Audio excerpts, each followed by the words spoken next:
Welcome to It's About Data, episode 44. We're in Austin, Texas for Data Day Texas 2026. This is our preview recorded Friday night before the event. Okay, we've brought It's About Data to Data Day Texas. In fact, it is the final episode of Data Day Texas, which is kind of a sad moment. Maybe we should call this It's About Data Day Texas. Pretty much, yeah. Unfortunately, a lot of our friends couldn't make it this year for various reasons. A lot of that is about the weather. Oh, the weather is bloody crazy. Pretty wild, yeah. So, but tell us a bit about the context of this year's conference. Sorry. Well, the first part of the context here is that they're saying winter weather, and yet it was like 69 degrees and 100% humidity. Nature's playing some practical jokes here. Yeah, well, for the East Coasters from like New Jersey or Michigan, it's a whole different ballgame. Yeah, but it's going to be a lot different tomorrow. Yeah. But anyway, oh wow, we're just going to skim the surface here, but just a few things. One of the first things, actually, I think is going to be a keynote. Our friend Juan Cicada, a friend of the channel. He's talking about the scar tissue from ontologies and knowledge graphs. And this is really over like 20 years of experience. This is not just recent stuff. Yeah, and it's very interesting because this has really moved to the fore last year in 2025 with agentic AI. Yeah. You could almost have called it the year of the knowledge graph, except that it was also the year of agents. And so now the question is, what's going to happen in terms of implementation this year?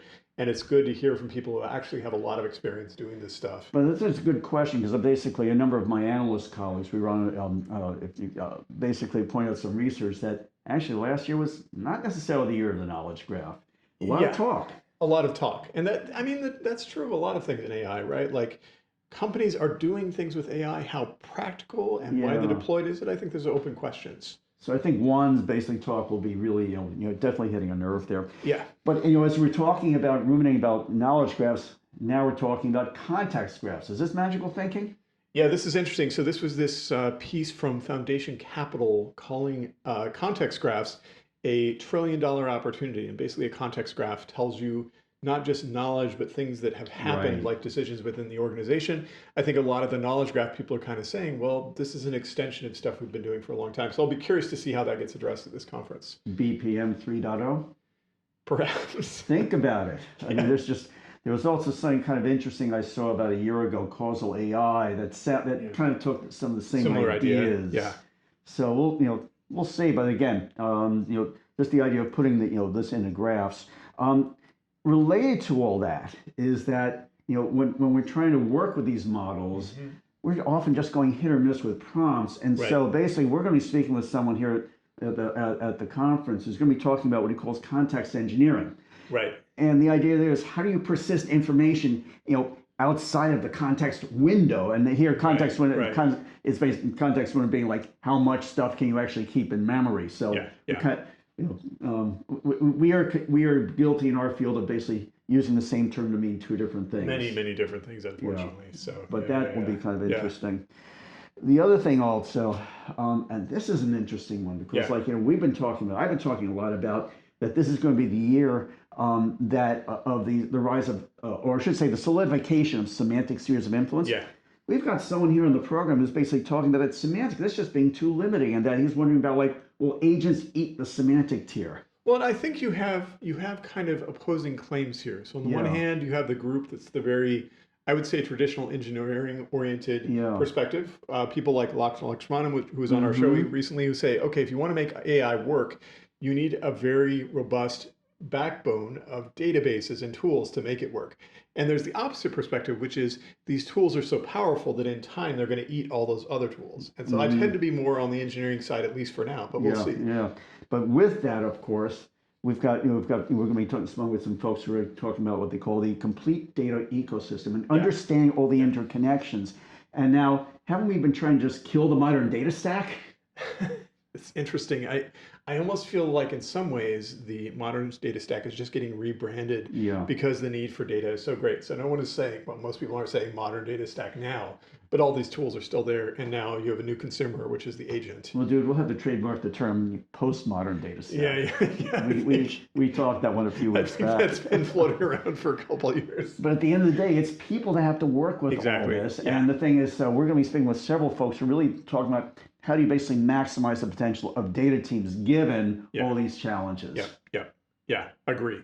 Because the assumption right now, maybe someday this won't be true, But for now, data teams are going to be running the agents, right? So that's Right. the question that you have to ask, exactly the question you're asking. And of course, what is a data conference without talking about boring infrastructure? And by that, I'm talking about Apache Iceberg. And Yes. it's kind of like what Holiday Inn says, like the best surprise is no surprise in terms of predictable, simple, does its job without question. Well, we don't know if it's predictable and does its job, but what seems to be predictable is it seems to be becoming basically the de facto standard, for the industry. Even Databricks basically, is given an equal billing now. Of course, they bought Tabular. Well, and as I discussed earlier, I suspect that even at Databricks, it's going to supersede Delta Lake at some point, right? And we've got a couple people that are going to be here on the program, some have been talking about the capabilities, but also a lot of the speed bumps. For instance, like basically all that metadata collection. And I think that's something which we're still, and that's the type of thing you find with any type of append-only system. Right. All that garbage collection. So anyway, that's just, I mean, our heads are going to be spinning by this time tomorrow. I mean, my head is spinning already. Yeah. Well, and I'm going to talk about one other talk that was interesting to me that doesn't directly have to do with AI. And that is Aaron Black is an editor at O'Reilly, and he's going to be talking about books, which books sound very old school right now. But I think there's a perspective that kind of says, well, people are going to turn to this more traditional media when they really need to learn things well. So I'll be curious to hear what he has to say about that. My wife still likes to see the hard copy, the print copy of the New York Times every day. Yeah. And we have a really great carrier, and we, she is, I mean, our carrier is just, just amazing. So we can't take those folks for granted. But on the other hand, I hope I hope basically we can have this conversation over down at Terry Black's, for some good brisket on the other side of the river. Let's try to make it happen. Let's try to make it happen this weekend before the weather.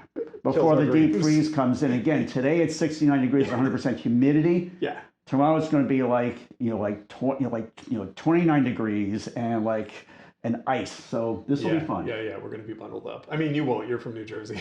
That's true. I was sweating my socks off, coming in here. But anyway, we're looking forward to a couple interesting days. We're going to have a lot of great episodes we'll be putting in the can.